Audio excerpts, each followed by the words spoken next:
this debate before. If someone darkens you and you documented it, it's okay to ask people to help you counter that, because sometimes the people who are altering your life for their benefit and it's no benefit to you, they really can live without it. As I look at her and I think my emotional levels are dependent upon her, what are my options as far as emotional dependency goes if I no longer want to be emotionally dependent upon her? You have to tell people the truth. You can't be that emotionally dependent upon somebody else. If you're that emotionally dependent upon me every day, I'm your emotional up or down, you have problems. You really have to sit down and say, my emotional levels are based almost 90 to 100% on her and what happens in her life and how I am involved in her life for good or bad. My emotional levels every day are 90 to 100, even 60% controlled by what happens in her life and how I'm involved in those events. My emotional levels, my happiness goes up depending upon what happens in her life. My happiness levels go down depending upon what happens in her life. That's an emotional dependency. If you look at me, you have to say, what are my other options when it comes to emotional dependency? Maybe I have a wife, maybe I have a girlfriend, maybe I have a group of friends, maybe I have business, maybe I have a hobby or some sort of something else in my life that I can use as an emotional dependency instead of her. That's you. What options do I have when it comes to emotional dependency? Because right now she's almost 90 to 100% of my emotional dependency. Are the people that can become an emotional dependency for me instead of her? What's going on in their lives that can be emotional dependency for me instead of the events in her life? Whether I'm the darkening and the skin lightening and all these other debates that I'm getting involved in that surround her life. What other options do I have with my daily time and my daily schedule? What other options do I have other than her and the events of her life? Maybe I need to dedicate less of my time towards her telephone, her Instagram messages, her location, where the semi-truck.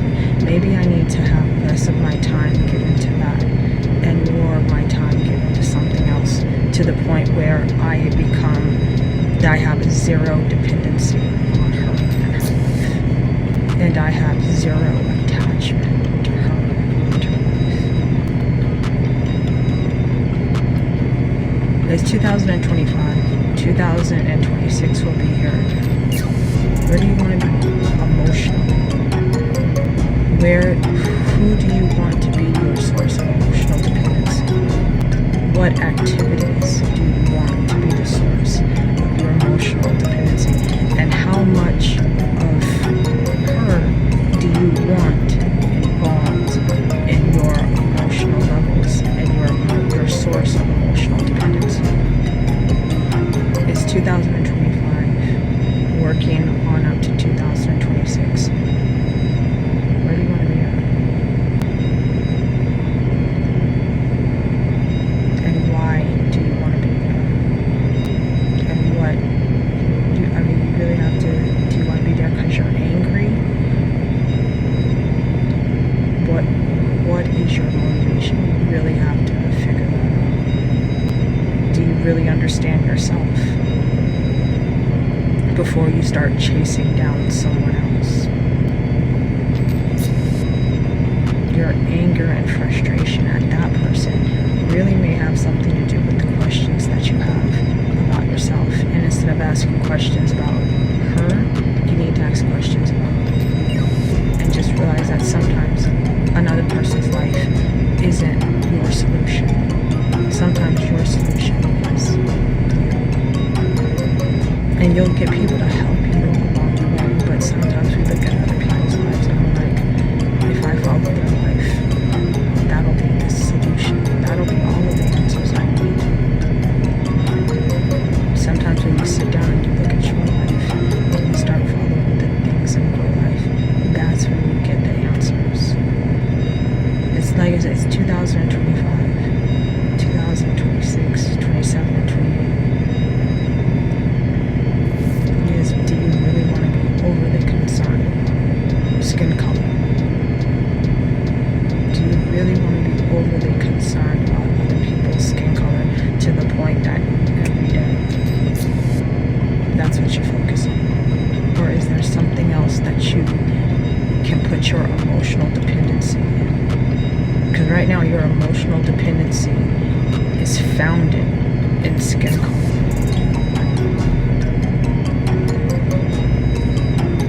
You have to think about that and say, can I put my emotional dependency in something else other than skin color and hair texture and physical appearances and attractiveness or not being attractive? Can I put my emotional foundation into something else? This one gentleman, I told him, he was like, why don't you like me? To me, you're not attractive. And when he got even more rude, I took it one step further and I told him, to me, you're ugly. And I just, when I look at us together, I'm not happy. And I think in a situation, in a relationship, you should both be happy. I should be able to look at you and be happy, and you should be able to look at me and be happy. And if that's not happening, it shouldn't happen. But at least that statement is said, because sometimes you can't say something is normal. If someone turns to you and says, you know what, you're not attracted to me, and I really don't want you in my life on the capacity that you want, and you just keep on pressing, you can say to a certain extent that level of anger and aggression is normal, but it's not. You can use your time for something else, because the goal is peace. It's peace. There's some people, they're not going to listen. Yeah, whatever, we're going to do it anyhow. Yeah, is that aggression? Is that resentment? Is that humor? Is that kind of the Joker coming out? Or is that honest anger and frustration over a serious problem that they have within themselves and that they're taking out on other people? Maybe they're starting with one person, but you have to, are they going to progress to other people? And I know this young gentleman, he's got to focus on me, and he's got a nice little group of, friends and whatever to help him, but I keep on telling him, I'm not a solution. I know you want me to be a solution, and if I can't be a good solution for you, you're going to make me a negative solution. And I'm like, why would you make me a solution and a part of your life anyhow? And that's what I'm talking about, that emotional dependency. And that's really his behavior. I can't make you a good part of my life, then I'll make you a negative part of my life. And my question is, why do I have to be a part of your life anyhow? It's like you drafted me to be this emotional good in your life. And it's like, if I can't be that emotional good, then I have to be an emotional bad. But you have to be emotionally dependent upon me. And I'm telling him, you don't have to be emotionally dependent upon me. You have options. You can cut off the emotional dependency, good or bad, and you can take all that dependency and you can put it on someone else. Hopefully for good. That you can take all the emotional dependency of whether you're happy or whether you're angry, whether you're peaceful with people or whether you're attacking someone. And you can take all of that emotional dependency that controls your behavior and you can put that on someone else. 2025, 2006. do you want your emotional dependency to be?